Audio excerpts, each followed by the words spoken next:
and welcome to everybody. I'm really excited to introduce you today to Ciara Rubin. She is a modern spiritual woman whose mission is to bring magic down to earth. And she's explored many realms of spiritual work, from psychic and intuitive counseling to extraterrestrial channeling. And ultimately, Ciara is a messenger for true unity here on earth. And she is such a sweetheart. I've been Instagram friends with her for a while now, and she just exudes such light and passion and relatability and realness. And I love that you bring magic down to earth, because I think that's like such a perfect way to describe you. You're very earthly, but you're also very cosmic as well. I love it. You're like a perfect bridge between the two. So welcome. Thank you. I'm super excited to be here. Me too.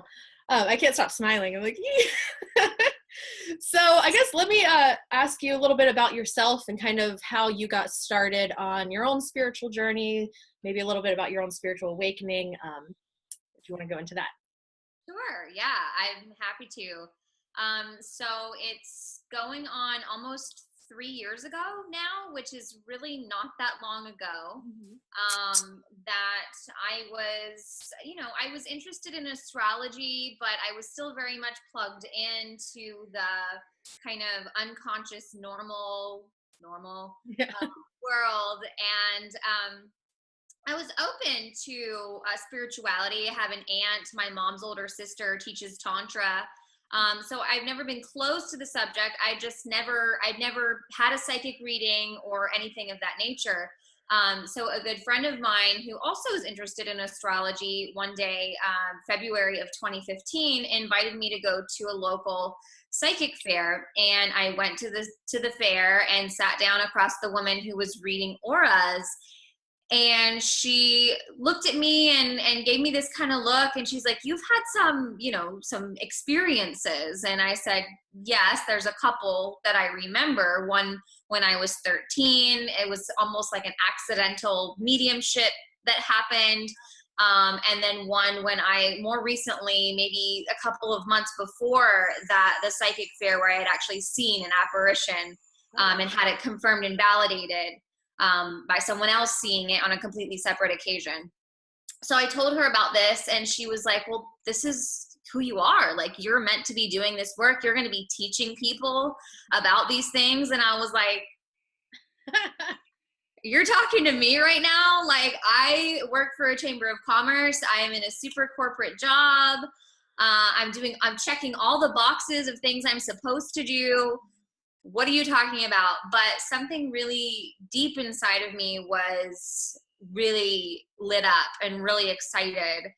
And she recommended the Angel Tarot cards by Doreen Virtue. So I went home and just started watching every video I could get my hands on. I ordered the cards online, started playing around with them. And then just became super nerdy and super into reading everything I could and watching everything I could. I also,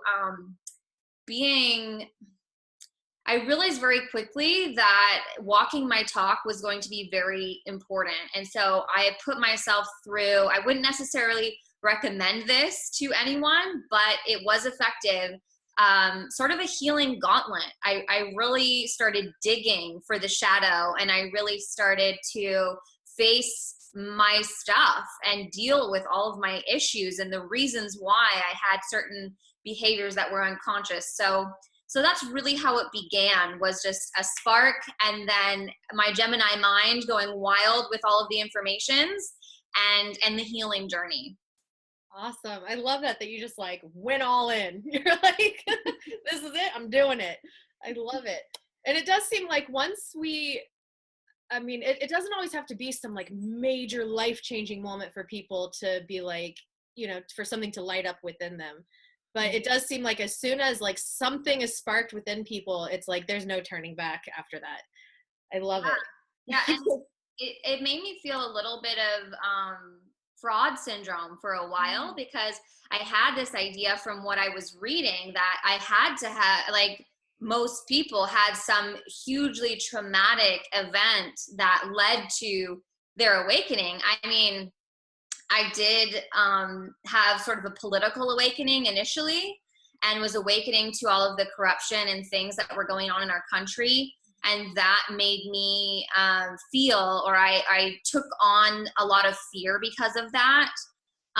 So something I don't tell a lot, but is true, that before, it was like a month or two before the psychic fair, I was so afraid. It was when we were going to have that like Ebola outbreak, the Ebola scare. Yes. And I went to the grocery store and I bought I was like prepping. I was buying a whole bunch of food, and I was so anxious and so stressed and having a panic attack. And that day I was in the shower, and I just started to cry, and I fell to my knees. And for the first time ever, as not a person of faith, not growing up as a person of faith, begged God, if there was a God, to show me who I was meant to be. Wow. If they didn't let this Ebola thing happen, I promised that I was going to do what I came here to do. I got full body chills, and even my eyes just teared up. That's like major sign from spirit. That's crazy. Yeah. I mean, crazy in a good way. So I guess, yeah, you kind of had like kind of a major moment of like, what the heck? And then I love that confirmation that came for you, like literally somebody telling you. It wasn't one of those just like little signs here and there. It was like, bam, in your face. This is what you're supposed to do. Here you go. Here's your sign. I love it. No doubting that. So I kind of mentioned in your intro about your counseling or your channeling with extraterrestrials. So I guess you want to kind of go into that, like where did they come in during your spiritual journey? Yeah. So like I said, I was thirsting after information, and the more I did, the more my consciousness opened, the more, doing that at the same time as healing shadow, I was clearing out a lot of darkness and a lot of old stuff and making room for a lot of stuff to come in. So initially my awakening involves, angels, and opening to that idea, opening to the idea of being psychic, opening to what are the psychic senses? Oh my gosh, this isn't just something that I can do. This is something that everyone can do, and I want them to know that.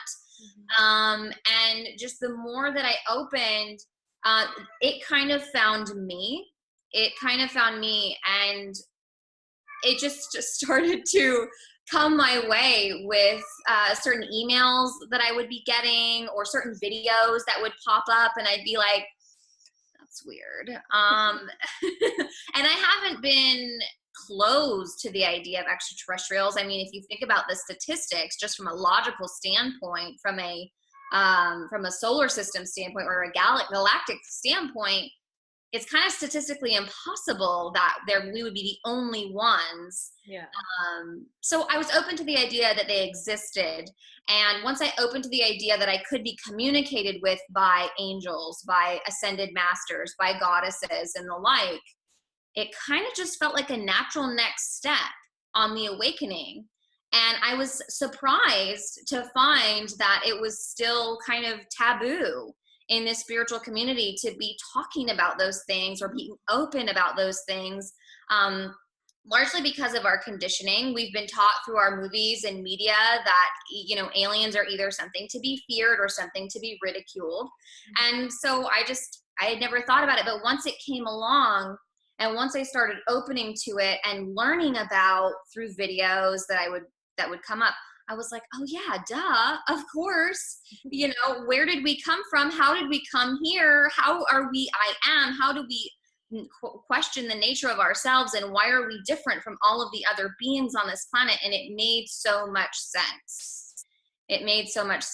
And so if we can channel Mary Magdalene, why can we not channel a being from the star Sirius, or a collective of beings from the star Sirius? If we can accept that, Abraham, channeled by the amazing Esther Hicks, is viable, why not extraterrestrials?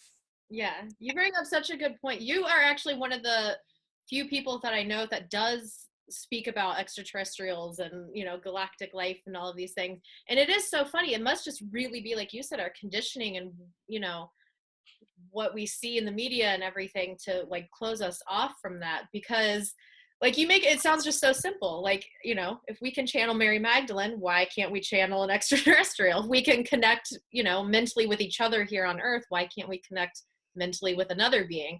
So it makes so much sense. But even saying it, like, that logical part of my brain is like, that's ridiculous. Like, so it's so weird that you'd think in the spiritual community where like anything is possible, that there wouldn't be taboo topics, but you know, there are. So thank you for being brave enough. Yeah, there's a block there for some reason. And I can acknowledge that, you know, sometimes when we speak about extraterrestrials in the spiritual community, it can be a little ungrounded. Mm-hmm. And it can be where it just doesn't make as much sense. So that's why it's important to bring those things kind of down to earth and help us to ourselves and each other to understand, you know, why is it relevant? Okay, it's not just another religion, it's not just another new age concept. Why is it relevant? Why is this type of information? Obviously it's coming forward from the collective. Why is it coming forward? Why is it relevant? What do we do with the information? How does it affect our daily lives? Yeah, I was actually going to ask you about that.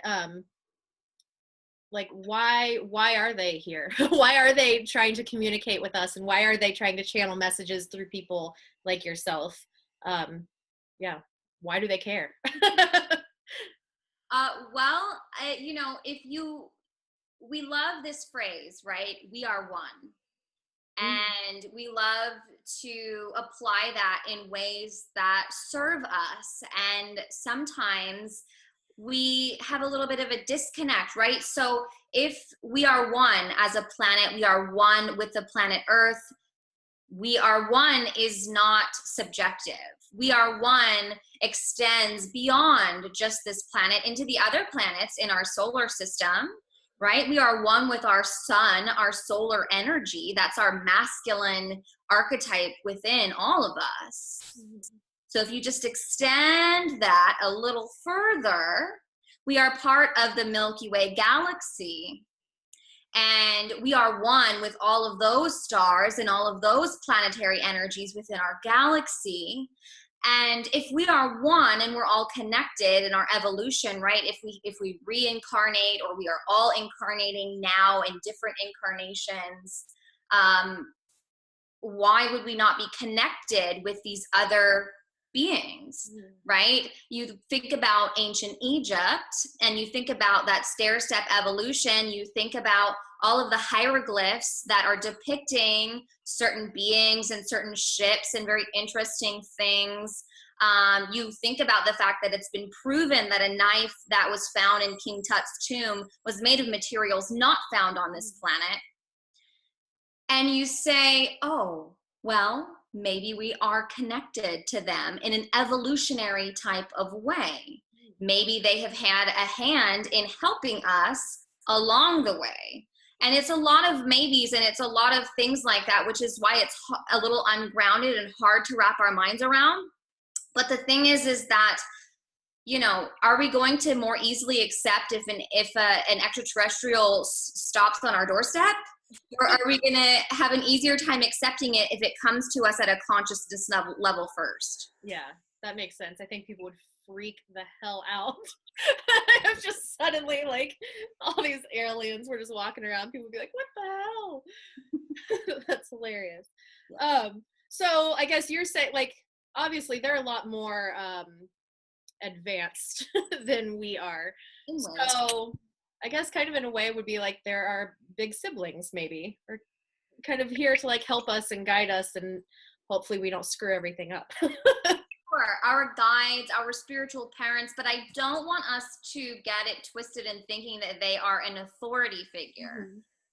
You know, even ascended masters, Jesus said, I am the way. He didn't mean follow me. He said, he meant be like me. You know, so these beings are not beings to be worshiped. They are beings to be seen that we actually are their equal. Mm-hmm. and that they are here to guide us in the same way that our spirit guides are, in the same way that our own higher selves are, right? So we don't need to want to project onto them this sense of authority and get a little freaked out or think, you know, what are they going to do? Oh, they're so much greater than me. They are you. Mm-hmm. They are you. You know, maybe they have evolved further spiritually. Maybe they have not gone through as many, let's say, creation and destruction cycles as we have as a planet, because we are yet to or in the process of ascending beyond that. Mm-hmm. But that doesn't mean that they're greater than us. They're just helpful and They're just in guideful. a different spot in their journey than we are, and that doesn't make them better or less than. I like that way to look at it. So are there different types of extraterrestrials? Yes. Yeah. Yes, and that's where it can get a little ungrounded too, because the opinions are so vast, and just as in any type of clairvoyant work, right? Anything that we see is going to be subject to interpretation. Anything that we see clairvoyantly is either symbolic, metaphorical, or literal, Mm-hmm. and we don't always know which is which. And so, in a general way, we can ascertain based on the star systems that we feel and get the sense that we are communicating with the types of races, right? So, you know, you wouldn't necessarily expect, you know, think about the diversity of life we have on this planet. So you wouldn't necessarily expect a species from another planet, or, you know, several planets in another star system to all look like us. Yeah. You know, if you want to get a little biblical about it, right? If they say that God made us in his image, whoever helped in creating us and sparking that consciousness within us perhaps looked human-esque. Mm-hmm. So I do believe that there are human-esque looking extraterrestrial races, but yes, there are several races, and they look all over the map. You know, it is no accident that the Greys or the Zetas have come into our consciousness. You know, this is getting into conspiracy a little bit. I would recommend a documentary. It's called Unacknowledged. That talks about where people, eyewitnesses and actual military people, are coming forward now, and they are confirming what happened in Roswell, New Mexico. They did recover bodies. One was alive, and these were the Greys or the Zetas that we know, that we recognize, the big gray heads with the black eyes. So they look all different kinds of ways, just as, you know, the diversity of life is infinite, as our universe is.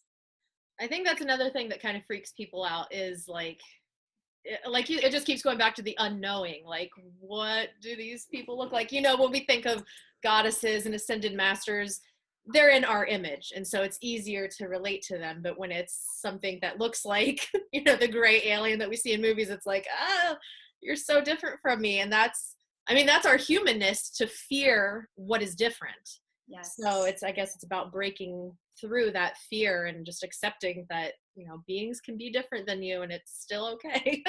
Absolutely. And it starts with, you know, I don't necessarily want to get too deep into this topic, but on this chat, but it starts with race. Mm-hmm. It starts with accepting our own differences racially, ethnically, culturally.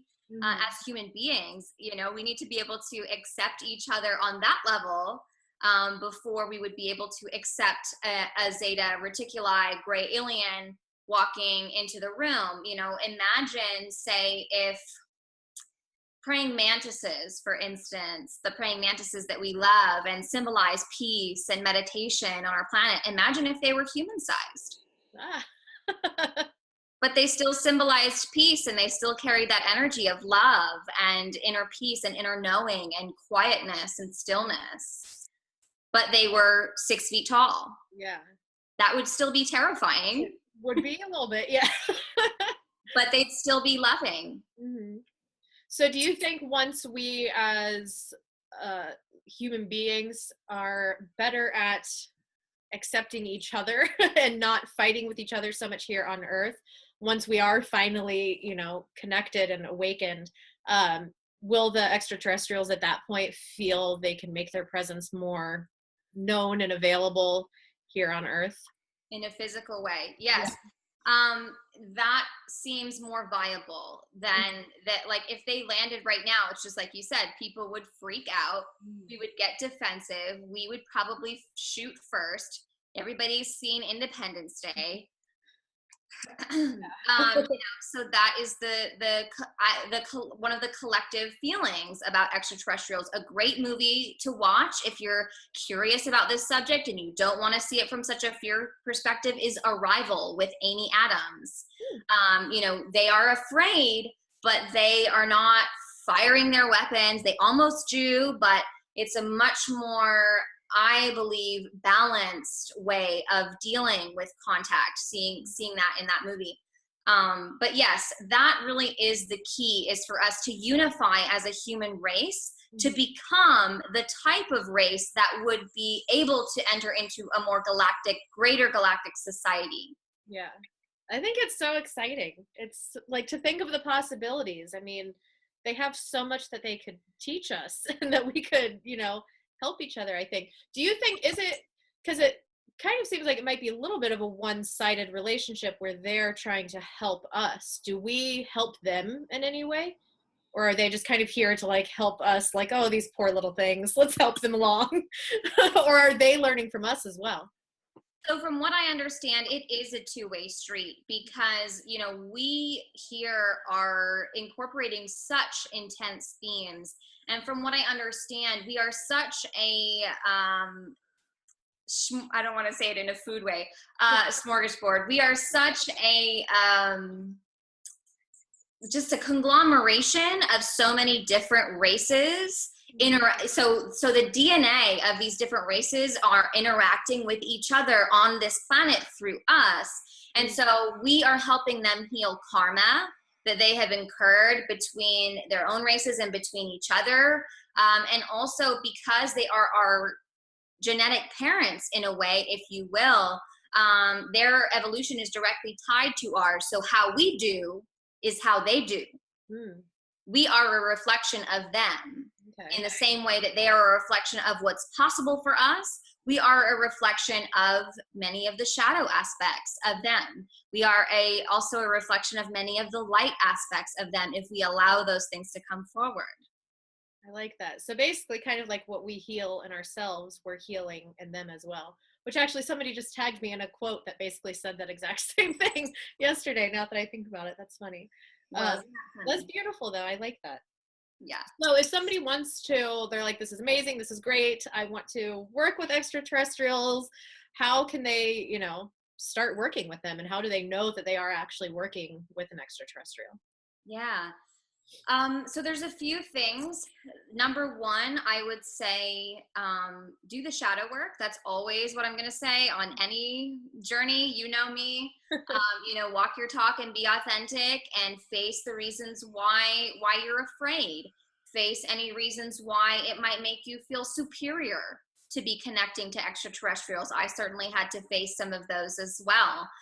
You know, sometimes we can get a sense of superiority or a sense of specialness when we're connecting with certain beings. So make sure that you're being honest with yourself about why you are wanting to connect with them in the first place. And all of these types of things are going to affect the types of beings and the types of consciousnesses that you are connecting with.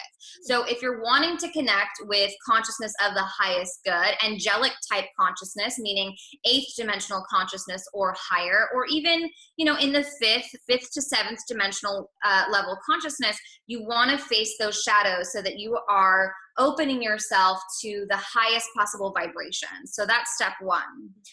Step two, you can help yourself with certain crystals are great, like moldavite is really helpful for that, or Larimar as well, because it opens the throat and it connects you with the energy of Atlantis, where there were a lot of extraterrestrials we were interacting with at that point physically.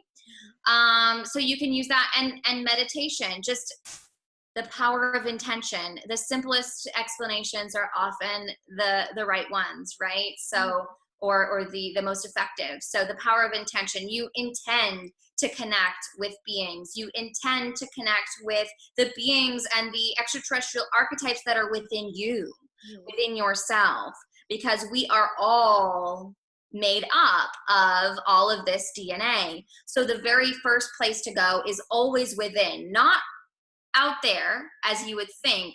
You do the shadow work and then you connect with those archetypes within yourself, right? So let's say if we have extraterrestrial DNA, if we have perhaps incarnated or had existences or lifetimes as extraterrestrials, and they are our guides, because that is what spirit guides are. They are us in other incarnations and other expressions and explorations of our higher self. Then those beings will come forward first. And the beings that are your guides, that are you, will be the easiest to connect with because they're you. So that is the intention I would set, is to connect with the beings that are coming from within you. Go within your heart and find them within yourself. And they'll start to come forward. You'll see them clairvoyantly, perhaps in your mind or in a dream. You'll start to hear them. You'll feel them. Automatic writing is a really great way to connect with them. Yeah, that's what I would say to someone who's wanting to get into it for the first time. So it's not as complex as somebody might think. It's basically just what you would do to connect with any other type of guide, really. You know, Yep. setting that intention in your meditation, I want to connect to so-and-so or this type of being. All right, awesome. I'm going to have to try that. I have moldavite, actually. I have it right here in this little thing. I've only meditated with it once because I've heard so much about, you know, it's super crazy. It's going to make you feel like all kinds of energies and everything. And I was like, oh, that isn't true. I've worked with so many crystals. So I was like, I'm going all in. And I meditated with it for like 15 minutes. And oh my gosh, for like at least 24 hours afterwards, I was like, what? Like my head was just so floaty and it was crazy. Like the energy's coming at me. So I've been a little hesitant to work with it since then. But I think I'm going to take it outside and literally just hold it for like a few breaths to get used to the energy. Because it is a very, it does feel like a very different energy than connecting with, you know, like your spirit guides or even angel energy. It's a very much more high vibration energy. So it does take some getting used to, I think. It does. And does that get easier? Say what? Does that get easier? It does. It does get easier. And I'm glad that you mentioned that. Yeah. So, you know, if you don't want to start with moldavite, start with clear quartz. It's always a great conductor of any type of consciousness that you're wanting to connect with. You know, start with the Larimar or any other throat activating stone, because that is where we communicate through with our guides and other entities. And moldavite, you know, it will come to you when you are ready. And it's not, you know, because you have it means that you're ready to connect with it. It's just, yes, maybe take it slow, or maybe take it outside, or maybe just sit with it for a minute, not 15. But you will know, you will find it. And it's a little more expensive than your typical crystal, because it's pretty rare. It came off of, I think, some meteor fragments that came from off the planet. So of course it's very helpful with connecting with that. So be careful, use your discernment with that. Yeah, I got my butt kicked energetically with that one. That's what I get for being cocky, though. It's like, I'm just going to go deep into meditation with this one. I was like, oh, that was a bad decision. I got this. Slow. So I guess before we run out of time or anything, well, I'll ask you one more thing. Are there any myths about extraterrestrials? Because I do want to touch on that. We talked about, you know, kind of the fears of them. So are there any myths about them that we can kind of discredit? Sure. Number one, that they are superior, that they are beings that are meant to be worshipped, which we already covered. Number two, that they are hostile. You know, the fact is that if they have advanced enough machinery and consciousness to reach us physically, they would be able to destroy us. And so if they wanted to do that, they already would have done so. You know, the fact. The fact that they haven't means that they don't have those intentions. In fact, there have been many, many light UFOs and things like that caught on camera, disarming nuclear tests and disarming nuclear weapons. Wow, that gave me goosebumps again too. I didn't know that. So they are very concerned with the nuclear power that we have, the atomic power that we are playing with. And they do not want us to blow ourselves up, because if we blow ourselves up, it affects not just us, but everybody else, and the evolution that they are going through and evolving with. Yeah. So those are two myths, that they are superior to be worshipped and that they are hostile. Anything else that I can think of that needs to be dispelled? What about them like taking us and doing experiments on us and abducting us every single night? What about those stories? Yeah. What's up with that? So we understand that every single experience that we have is through the lens of our own perception, right? So based on the amount of shadow work that any individual has done, their perception of certain events are going to be different. Right? And so back in the 60s and 70s and even 80s and 90s, when the vibrations were a lot more dense, right? We see some very dense vibrations now, but it's really starting to pull apart, and you're really starting to see some really high and low. But at that point, it was still very dense. And to be honest, the Zetas particularly, their story is, in a nutshell, their emotional bodies atrophied. They focused all of their energy on their mental capacity and technology. And so their emotional bodies atrophied. They started to lose their spiritual bodies as well. They lost the ability to reproduce. And so what the Zetas, like the original Zetas, do not have really an emotional body. And so they do not feel empathy in the same way. They are very cold. And that doesn't mean they're evil, but they just don't understand fear. They don't feel fear. They don't feel stress. They don't feel anxiety. And they, us on a soul level agreed to be part of a project to help them proliferate their race so that they could continue on, that their good qualities and our good qualities could come together. And also, with us doing all the things that we're doing to our planet, chemically, atomically, nuclear-wise, certain beings who might care about the health of the planet as a whole might be testing things like our animals, our plant life, and things like that. And it might look hostile, but we forget how hostile we are to ourselves, to each other, and to our own planet. And, the fear that we felt in feeling abducted, feeling like we were taken, is really, in my opinion, from a more unconscious perspective, that we are victims of the situation rather than on a spiritual contractual level. We agreed to be part of it and just didn't understand it because we weren't awake at that time. Yeah, that makes sense. So it's really more just about, again, like we agreed to kind of help each other out. So it's not so much them taking us kind of thing. Okay, right. That makes a lot of sense. And that makes me feel better too. Yeah, of course. I did want to touch on, because you had mentioned Atlantis. So just really quick, I wanted to touch on Lemuria and Atlantis, and kind of, I think those two terms are, places that anybody in the spiritual community has heard of. So why are these places important, and why is it important to, kind of know about them and connect with them and remember these places? Yeah, and it's very clearly, because it comes forward through so many voices and messengers right at this time.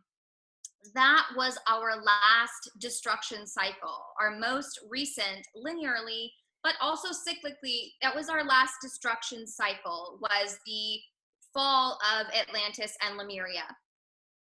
And so as we go into this place of extreme duality, as we move to a place of all of the shadow coming up, as we see in our world with fires and hurricanes and murders and all of these things that are coming up to be seen, we are remembering the things that we have done to ourselves and we have done to each other throughout time, even at that time. Mhm. And, Atlantis and Lemuria, many of us have heard this, were a more extreme polarized exploration of the masculine and feminine energies, masculine being Atlantis and feminine being Lemurian.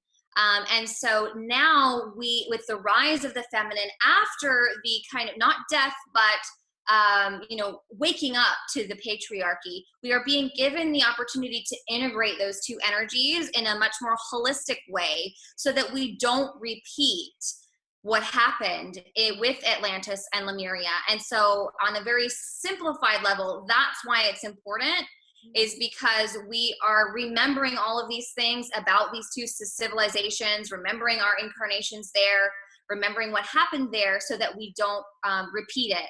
And as we say, the power of intention, and as we believe, I believe that we have already made it, that we will succeed in not repeating what happened in Atlantis, which was basically the complete destruction of our planet, not the complete wiping out of our race at that time, but pretty much. We were sent the planet into an ice age. The majority of us fell from grace, from a certain level of consciousness that we had reached, to the place that we then reopened to at the kind of beginning of the cycle of creation about 2,000 or so years ago. A little bit before that, but we kind of can think of it in that way linearly if it's easier. Okay, so basically just trying to learn from our mistakes. And I love that, though, that it was, because I think so many people think, oh, well, if we are masculine people, like, we'll survive, and other people are like, no, we need to focus just on the feminine. And it's like, no, like, clearly you need a perfect balance of it for it to work. If it's all feminine, it's going to fall apart. If it's all masculine, it's going to fall apart. So yeah, I think that's really important. So I think people should definitely research Lemuria and Atlantis. So do you feel like different people, did we all have lives on Atlantis or Lemuria? Like, do we all have connections to that, do you think? I think it depends on what you feel. I know that I did, and that's my knowing. Some people feel that they've directly incarnated from other planetary cycles. Some people feel that they have been incarnating on Earth since before Atlantis and Lemuria. Atlantis and Lemuria were not the first cycle. We've been through other cycles. Obviously, we also experienced a cycle or a few cycles of extreme reptilian occupation on this planet with the dinosaurs. And so it's really up to the individual to decide if they feel that connection. Though I would venture to say, if you are listening to this episode, your consciousness is drawn to this topic. And so like attracts like, most likely you have an incarnation in Lemuria and or Atlantis. Okay. I love it. So many things to dive into with this episode. Thank you so much. All right, I think that was all the questions I have. Did you have anything that you wanted to throw in about any of those topics before we close out? Anything you feel that needs to be shared? Just what's coming forward is to remember that sovereignty and unity can be mutually exclusive. We don't have to choose one or the other. We can be unified in our individuality, and we can be individual in our humanness. And so those two things can coexist with one another.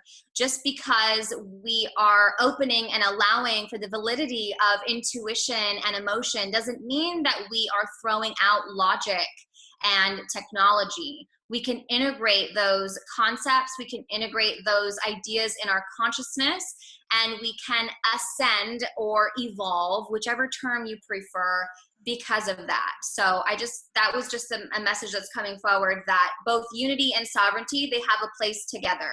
They don't have to be separate, and we don't have to choose. I love that. That's an excellent message. It seems a lot of the messages are, these things that you think of as like polar opposites, they're not really opposite. They are, but they're really connected. They're one. So kind of like the feminine and masculine are connected, sovereignty and unity connected. So I think that's a really great message. Thank you. Would you like to share how, I know you're working on a big project with your husband, Zach. So would you like to share with everybody how they can connect with you and a little bit into this project that you're working on? Sure. Yes. So I'm currently in major transition in my life right now. I'm about to start my Saturn return for those of you who are into astrology. And that begins with the birth, literal physical birth of our first child. I'm just into my third trimester now. And super excited to embark on that journey. And so for that reason, I have retired my personal brand in essence, and using that space to create way for a much bigger project and a much bigger spiritual purpose, besides being a mother, of course, to be born. And so for the time being, sadly, I do not do one-on-one sessions.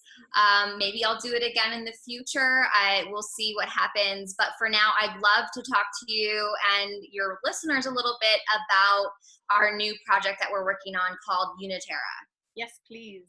Okay. So Uniterra is something that came to me either through channeling from who knows where, doesn't really matter. My higher self, the universal collective, the earth, it doesn't matter where it came from, but it came, and unity, and terra is once a name that earth was called, and yet also the way it's spelled is UNITERAH. So terra is actually earth, in an anagram, little scramble there. And so the purpose of Uniterra is to do what I was talking about in this interview a little earlier, which is to create a society, a planet that it's ready for galactic contact.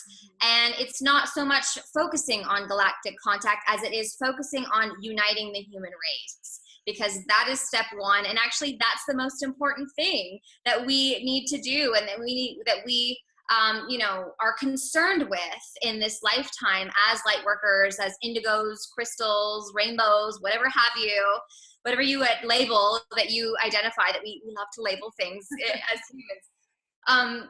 But to unify the human race. And so how do we do that? And so this is a platform that can, I'm not going to say it will solve all the problems, but it is a solution. In a time when so many things are crumbling down, we need to be building systems to take their place. We need to be building systems that are more in alignment with who we are becoming and with what we want and the things that we feel and think. And so Uniterra is that. And it is very important that I mentioned that my husband is helping me and that we are helping each other to co-create this platform, because whereas I am really out there and more into the galactic and more into the, psychic and specifics of the esoterica, he is open, and he would probably represent what a majority of awakened people would be like.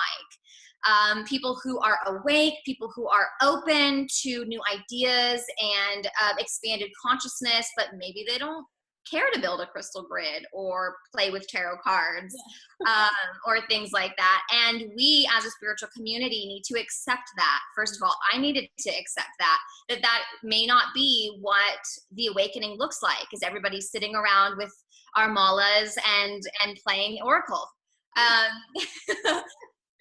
So that is why it's so important. And so I'm so grateful that he is compelled to co-create this with me, because I feel that he really represents more of the every human rather than the spiritual human. And so we're co-creating this. We really feel it's a revolutionary platform. It's a web platform. This is a place that is going to offer all creators. Every single human is a creator. You're creating your reality. We know this. All creators and light workers, the opportunity to shine, the opportunity to assist all of the planet Earth's charitable needs, right? So all of the things that are happening, all of the disasters, all of the shadows, we are going through Uniterra to give you an opportunity to have creative and logistical control over the types of charities that we are helping and funding. You are going to be funding those charities yourself. And these are going to be grassroots charities as well. So that's huge. And we're also going to use Uniterra as a place to connect, so that you can connect with the global conscious conversation. So this is a place where we understand that it's okay to disagree, as long as we remember that we all walk on this same planet and that we all do so in a human body, and that above all else should shine forward in our minds when we think about other people, when we have compassion for other people. And so it's a project, it's a huge project. It's a web platform, it'll be a forum, there will be shops, a shop available for people to sell their products, places for people to get their message out and be paid to do so. And this is huge. It's a huge thing, and it's going to take some time. But if you are at all interested, I would love, in hearing about it first. We're going to be doing some user testing early next year. We're launching it to the spiritual community first. And so if you're interested in possibly being one of the first people to test this website, you can reach out to me on Instagram or via email, uniterra@gmail.com, uniterah@gmail.com. Or you can check me out on Instagram, Ciara.Rubin, which is my personal page, but we'll be getting this more really into effect after we focus on the priority, which is our family. Yes. I love it. Such a huge project and so needed. And it's awesome. And I love it. I love that you guys are like simultaneously literally birthing a child and then like energetically birthing a child. You guys are taking on big things right now. But it's all working for you. Like you and I mentioned right before we started recording, you have a lot going on, but it's all lining up for you. It's just been like one step after another with no barriers. And so I think that's a big sign of, you're doing the right thing. You're going in the right path when it's coming so kind of effortlessly almost. Yeah. I'm really excited to see Uniterra take shape and take form, and I will be there, one of the first people logging on. So I'm really excited about that. Thank you for sharing that, and thank you for meeting with me today and sharing all of your beautiful, wonderful wisdom with us. And that's all I have for today. Thank you guys for listening, and please reach out to Ciara if you guys have any questions, and keep your eye out for Uniterra as well. And I will talk to all of you later. Bye-bye. Bye. Thank you for having me.